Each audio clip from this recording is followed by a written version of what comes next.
चलिए हम लोग आते हैं 100 नंबर पे। ठीक है, 100 नंबर में हम लोग पढ़ेंगे नजीर अहमद की कहानी और मिट्टी का तेल। ये किताब में जितने भी सबक हैं हम लोग एग्जाम से पहले सारे सबक को मुकम्मल कर लें, सारे सबक को ये जान लें।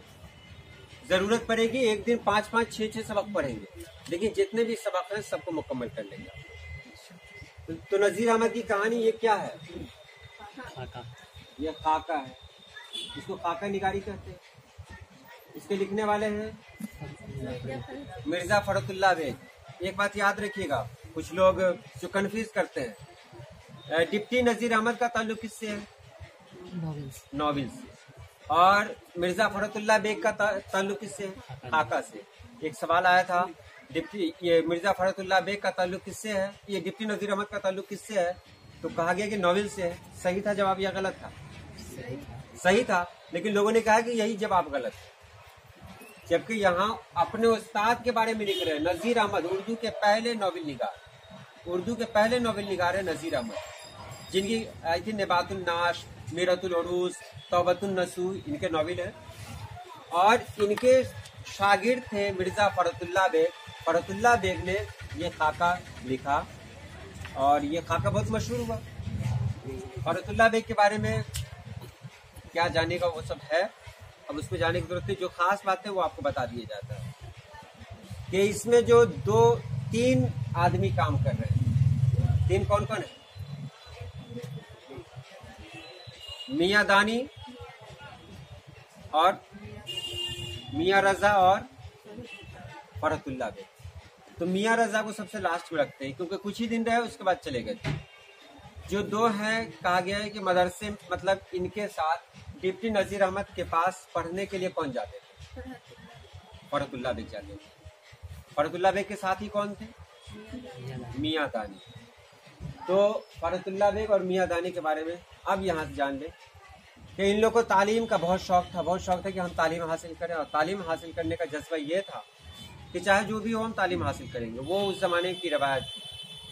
अब डिप्टी नजीर अहमद को लोग जानते थे, लेकिन डिप्टी नजीर अहमद ऐसे वैसे थे नहीं। किसी को तालीम अगर हासिल करना है तो कहाँ आके पढ़े?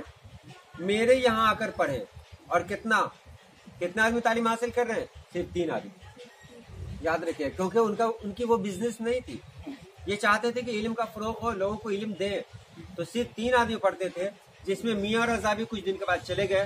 तो बस 2 आदमी बचे, मियां दानी और फरतुल्लाह बेग। बस 2 आदमी बचे।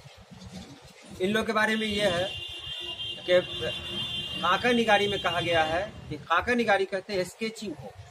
मिसाल के तौर पर हमने एक आदमी का खाका बनाया, चलिए ये खाका बना दिया एक आदमी का, ठीक है, ये खाका बना दिया, ये खाका है। एक स्केचिंग की पता चले कि कैसा आदमी है वो, ठीक है। तो खाका मतलब सिर्फ स्केचिंग कर दिया जाए, मतलब पता चले कि उसकी मोटाई कितनी है, किस तरह का वो आदमी था। यहाँ फरतुल्लाह बेग ने क्या कहा है डिप्टी नजीर अहमद के बारे में? नाटे आदमी थे। नाटे थे कि लंबे थे? नाटे आदमी थे। और तहबंद पहने रहते थे, बनियान और तहबंद, लुंगी और गंजी। तोंद का ये हाल था कि इनकी लुंगी कभी तोंद पे पेट पे रहती ही नहीं थी। जिसका पेट ऐसे रहे लुंगी बधाएगी नहीं, बधाएगी। तो मतलब पेट का और लुंगी का कभी कनेक्शन नहीं हो पाता था इनका। इनके बारे में कहा गया है कि इनके चेहरे पर कहीं कहीं पर दाढ़ी के बाल थे, यानी गिनती के बाल थे दाढ़ी के। बस चेहरा के बारे में कहा गया है, चेहरा ऐसा था जैसा भी था। चलिए, तो ये सब बताया जा रहा है कि वो कैसे थे। और इसमें ये भी बताया गया है कि बहुत ही सख्त मिजाज के थे, कड़े मिजाज के। जाहिर सी बात है, जो लोग अच्छे होते हैं ना, बड़े कड़े मिजाज के होते हैं। क्योंकि जो अच्छे बनेंगे ना, उनके पास एक आइडिया होता है, एक स्केल बनता है उनका, उसी स्केल के मुताबिक लोगों को पसंद करते हैं। अगर उस स्केल से अलग अलग कोई आदमी आ जाए तो उनका जहन उसको कबूल नहीं कर पाता है, तो लोग कहते हैं बहुत टेढ़ा आदमी। टेढ़ा नहीं होता, वो बहुत अच्छा आदमी होता है, इसको समझना भी। गर्मी के दिन में ये जाते थे पढ़ने के लिए। दोपहर में घर का नक्शा क्या बयान किया गया है कि पहले दरवाजे से होकर अंदर गए, उसारे से होते हुए आंगन से गुजरना पड़ता था, तब उनका एक कमरा आता था डिप्टी नजीर अहमद का, वहां जाके ये लोग पढ़ते थे। बाहर एक औरत बैठी रहती थी, हमेशा ऊँघाती रहती थी वो औरत। मतलब कौन घर के अंदर घुसा पते नहीं है। देहातों में अक्सर ये नज़ारा देखने को मिल जाता है, कोई बूढ़ी औरत होगी ना, ऐसा ऊँघाती रहेगी, घर के अंदर कुत्ता घुस गया, खाना खा के भाग गया, किसी को पते नहीं।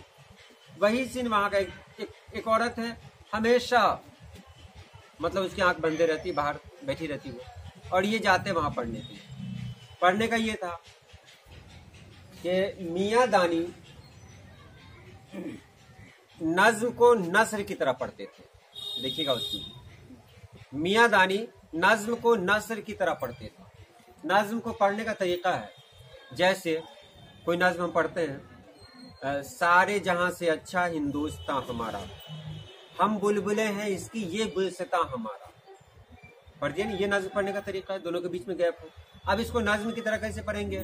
सारे जहां से अच्छा हिंदुस्तान हमारा, हम बुलबुले हैं इसकी यह गुलसितां हमारा।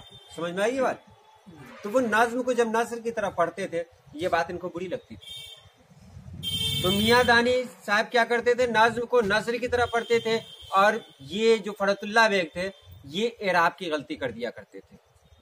कहाँ पे जबर है, कहाँ पे जेर है, इसका ये नहीं।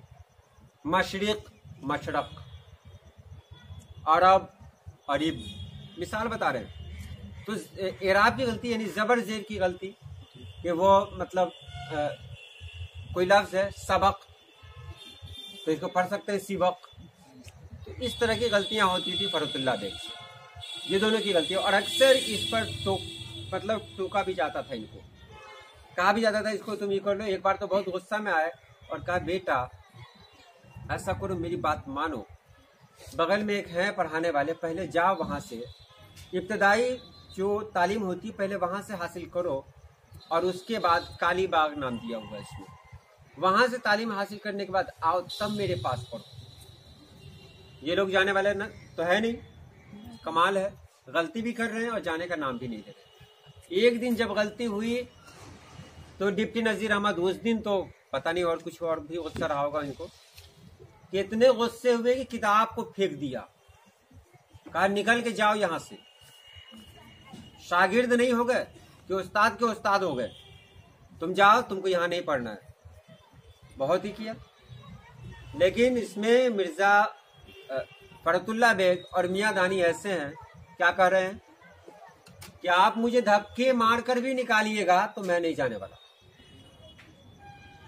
नहीं जाने वाला, चाहे आप कुछ भी करें, और अगर आप मुझे यहां से निकाल भी दीजिएगा तब भी हम वापस चले आएंगे। ऐसे शागिर्द सब। तो खैर इनका गुस्सा ठीक हुआ, और फिर क्या हुआ, पढ़ने लगे। अगले दिन ये पूछते हैं कि आखिर तुम गए क्यों नहीं? तो जवाब देते हैं कि इतना अच्छा उस्ताद हमको मिलने वाला नहीं। तो ये भी कहते हैं अगर तुम कल निकल जाते फिर दोबारा नहीं आने। अच्छा किया भले नहीं निकले। ये दोनों की मोहब्बत, शागिर्द के दिल में एहतराम था, यकीन था, खौफ भी था, और साथ ही साथ मोहब्बत भी थी, डर भी है, मोहब्बत भी है कि हम अपने उस्ताद को नहीं छोड़ेंगे। और उस्ताद के अंदर भी है वो शफकत का जज्बा, जो इतना चाहते हैं उसके लिए इतनी मेहनत करते हैं। ये दोनों चीज़ें वहाँ थी। तो मिर्ज़ा फरतुल्लाह बेग अपने उस्ताद का हक अदा किया, और उन्होंने जो खाका निगारी लिखी वो डिप्टी नज़ीर अहमद के नाम किया, यानी अपने उस्ताद के नाम किया। और ये उर्दू का पहला खाका है, जान लीजिए, उर्दू का पहला खाका है। डिप्टी नज़ीर अहमद की कहानी, कुछ उनकी कुछ मेरी ज़बानी, उर्दू का पहला खाका है। समझ गया? अब सवाल है इसका, मिर्ज़ा फरतुल्लाह बेग के साथी कौन थे? मियाँ दानी। मियाँ दानी। कुछ दिनों के लिए एक और आए थे, एक और साथी, मियाँ रजा। डिप्टी नज़ीर अहमद ने कहा था कि निकल जाओ यहाँ से, तुम शागिर्द नहीं बल्कि उस्ताद के उस्ताद हो गए। उस्ताद के उस्ताद का मतलब क्या हुआ? तुम मेरे भी उस्ताद हो गए, मतलब तुम्हारा उस्ताद मैं हुआ, तुम उस्ताद के उस्ताद, यानी तुम मेरे भी उस्ताद हो गए। तो इनका जवाब क्या था जब इनको धक्का लगा के बाहर भेजने की बात कही गई थी, तो इनका जवाब क्या हुआ था? क्या कहा था इन्होंने कि आप मुझे धक्के देकर भी निकालेंगे तो मैं जाने वाला नहीं, और अगर चला गया तो फिर आ जाऊंगा। मियाँ दानी कौन सी गलती करते थे? नज्म को नस्र की तरह, और ये फरतुल्लाह बेग एराब की गलती करते थे। एराब किसको कहते हैं? जबर जेर पेश। अच्छा, अगर हम कहीं कहें चमन, तो चमन में अगर एराब की गलती की जाए तो कौन सा लफ्ज बन सकता है? बहुत कुछ हो सकता है, चिमन, चमुन, बहुत कुछ हो सकता है। यही एराब की गलती है। उसके बाद आता है मिट्टी का तेल। मिट्टी का तेल के लिखने वाले हैं ख्वाजा हसन नज़ामी।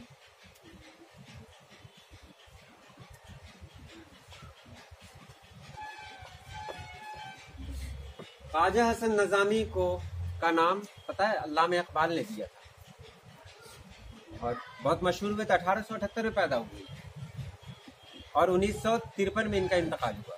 55 में, 53 में किनका इंतकाल हुआ? सैयद सुलेमान नदवी।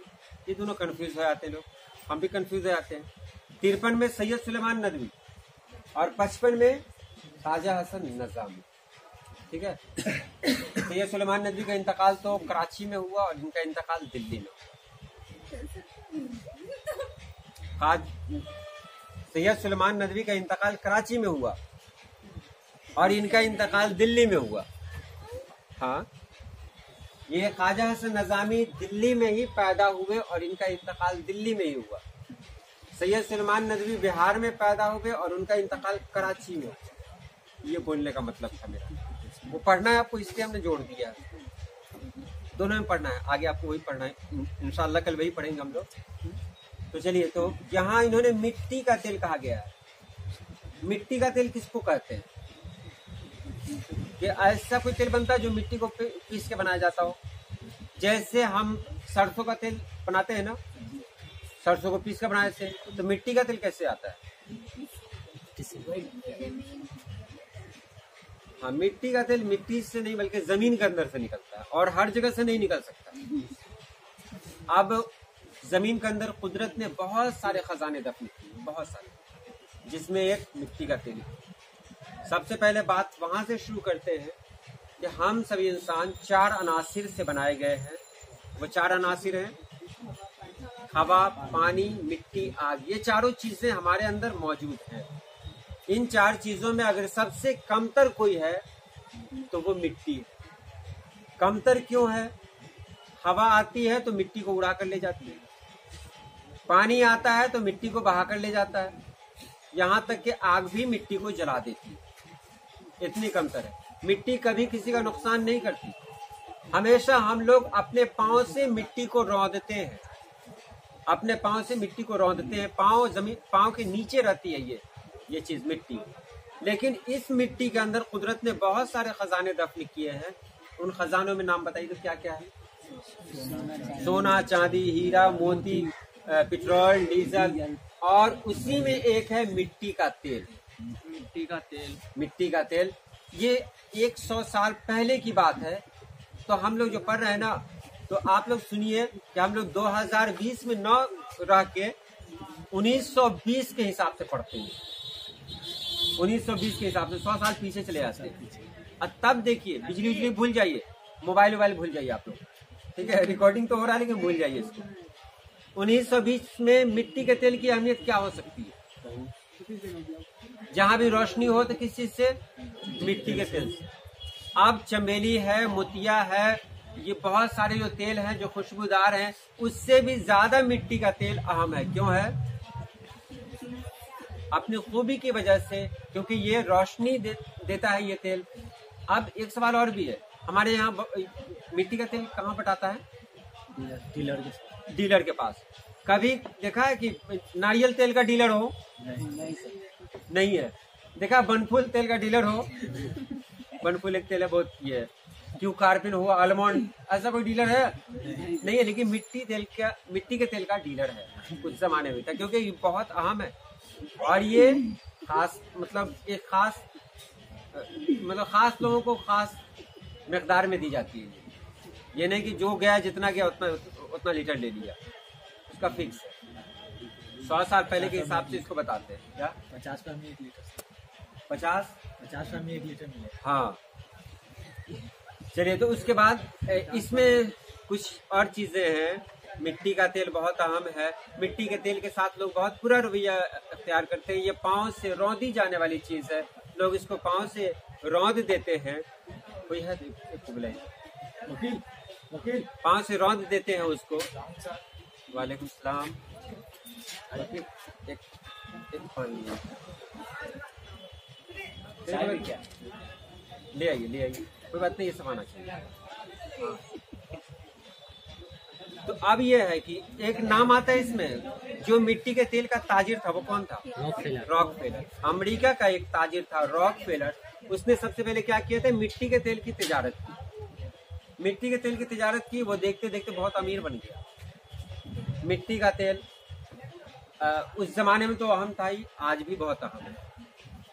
इसमें जो खास पॉइंट है वही हम सिर्फ पकड़ के चलते हैं, आगे बढ़ते हैं।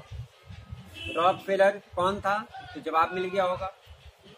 4 अनासिर में सबसे खास कौन है, सबसे अहम कौन है 4 अनासिर में?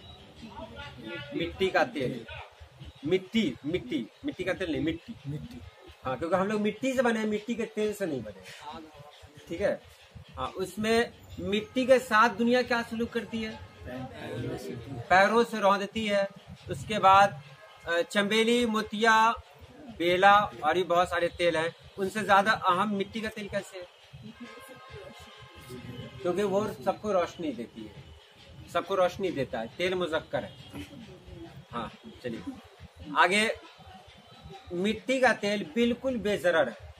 मिट्टी का तेल किसी को सपोर्ट नहीं करता है, वो सबके काम आता है। एक चोर उसकी रोशनी में जाता है चोरी करने के लिए, उसी की रोशनी में। उस जमाने में हम लोग 1920 में भी है, ठीक है। चोर उसी की रोशनी में जाता है चोरी करने के लिए, और पुलिस भी उसी की रोशनी में जाती है उसको पकड़ने के लिए। एक आदमी जो मस्जिद की तरफ जा रहा है वो भी मिट्टी के तेल का सहारा लेकर जा रहा है, और एक आदमी जो शराब खाने की तरफ जा रहा है वो भी मिट्टी के तेल का सहारा लेकर जा रहा है, उसी की रोशनी में जा रहा है। तो मिट्टी का तेल किसी के साथ भेदभाव नहीं करता, ये सबको फायदा पहुंचाता है। एक बच्चा है जो उसी की रोशनी में तालीम हासिल कर रहा है, अपने मुस्तकबिल को रोशन कर रहा है मिट्टी के तेल का सहारा लेकर। चमेली मोतिया के तेल का सहारा लेकर उसका मुस्तकबिल रोशन नहीं हो सकता है, मिट्टी के तेल का सहारा लेना पड़ रहा है। एक आदमी है सारी दुनिया से टुकराया हुआ है, बेचारा टूटा हुआ है, कोई उसका नहीं समझ रहा है। वो आजकल के दौर में इस तरह के लोग बहुत ज्यादा मिलते हैं कि दुनिया में कोई मेरा है ही नहीं। अकेले आकर एक कमरे में बैठ गया, रो रहा है, कोई उसके साथ नहीं है। लेकिन एक चीज है जो उसका साथ देती है, कौन है? मिट्टी का तेल। वो उसको रोशनी फराहम कर रहा है, वो तेल, जिससे उसको एहसास हो रहा है कि हम अकेले नहीं हैं, कोई तो है जो मेरे साथ है। ये मिट्टी के तेल की खूबी है। अब आखिरी सवाल है, हम लोग लौट कर आते हैं 2020 में। क्या आज मिट्टी के तेल की अहमियत पूरी तरह से खत्म हो गई है? क्या मिट्टी के तेल की अहमियत खत्म हो गई है? नहीं। आज मिट्टी के तेल की क्या अहमियत है? बहुत ज्यादा, बताइए। हाँ, जानना चाहें? हाँ, आज भी कई जगह बिजली नहीं है, लाइन कट जाती है। हाँ, जब लाइन कट जाती है तो अच्छा ठीक है, लाइन कट गई तो आप चार्जेबल लाइट भी तो रखते हैं, वो 3 घंटे के बाद वो भी खत्म हो जाता है ना सब। हाँ, कहीं सैलाब आता है तो पूरा कोले के साथ गायब कर देता है वो। तो वहाँ जहाँ 2-2 महीना तक लाइट नहीं रहे तो वहाँ तो मिट्टी का तेल ही सहारा है। ये अच्छा पॉइंट है, ये नहीं दिया हुआ है किताब में। और ध्यान दें, हमारा जवाब किताबों का मोहताज नहीं हो। हम कुछ ऐसा जवाब दें जो किताब में न रहे, मजा तो तब है कि ऐसा जवाब लिखे सोचने वाले ये सोचें कि इसने वाकई दिमाग मतलब ध्यान से पढ़ा है, तवज्जो दिया है इसने तालीम पर, और जवाब जो हो सबसे अलग हो। बिल्कुल सही है। आज भी मिट्टी के तेल की अहमियत बहुत है, पहले की तरह नहीं है लेकिन बहुत है। पहले से नहीं मिला सकते, पहले तो ऑप्शन ही नहीं था। लेकिन आज भी मिट्टी के तेल की अहमियत है। पहले जो पंपिंग सेट चला करते थे, डीजल पे चला करते थे ना, अब वो सारे के सारे किस पर चले आए हैं? मिट्टी के तेल पर। ये आटा चक्की जो है, ये आटा चक्की जो बिजली से चला करती है, जब बिजली नहीं रहती है तो अब हाँ डीजल पे चलती है और कुछ लोगों ने उसको भी मिट्टी तेल में कन्वर्ट कर दिया, तो वहां भी मिट्टी के तेल की जरूरत है।